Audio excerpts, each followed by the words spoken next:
संसारले कहिलेकाहीँ तपाईँ हामीलाई यस्तो दृश्य देखाउँछ नि जसले इतिहासभन्दा पनि गहिरो घाउ तपाईँ र हाम्रो हृदयमा कोरिदिन्छ। हिरोसिमा र नागासाकीमा जब बम अट्याक भयो, लाखौं मानिसहरूको सपना जलेर राख बन्न पुग्यो। चारैतिर मृत्युको सन्नाटा।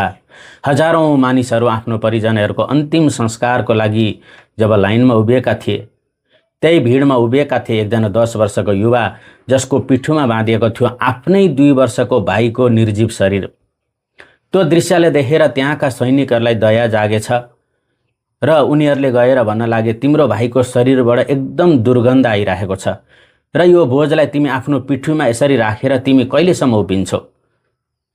त्यसैले तिमी घर जाऊ, तिम्रो भाइको अन्तिम संस्कार हामी गरिदिन्छौँ। त्यति भन्ने बित्तिकै ती युवाले यस्तो शब्द बोले, आज त्यो शब्द ऐतिहासिक बनेर रह्यो। आँखामा आँसु तर आवाज पहाड झै अटल थियो। ती युवाले भन्न लागे, मेरो भाइ मेरो लागि कदापि बोझ हुन सक्दैन, मेरो भाइ मेरो लागि कदापि बोझ हुन सक्दैन भन्दै आफ्नो भाइलाई अझ कसिलो गरी आफ्नो पिठ्युमा बाँध्न थाल्यो। त्यो केवल एउटा शब्द थिएन, त्यो त एउटा प्रेमको परिभाषा थियो।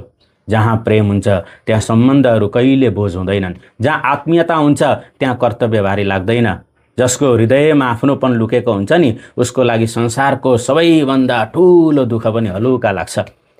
त्यसैले त इतिहासले ती युवालाई बिर्सिए तापनि ती युवाले बोलेको शब्दलाई कहिले बिर्सिन सकेनन् कि मेरो भाइ मेरो लागि कदापि बोझ हुन सक्दैन।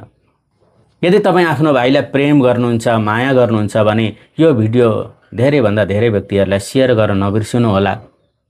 र यदि यो भिडियोले तपाईँको मन छोयो भने आफ्नो केही भनाइ प्रतिक्रिया पनि कमेन्ट बक्समा दिन नबिर्सिनु होला भन्दै आजलाई यति नै। हस्त, धन्यवाद।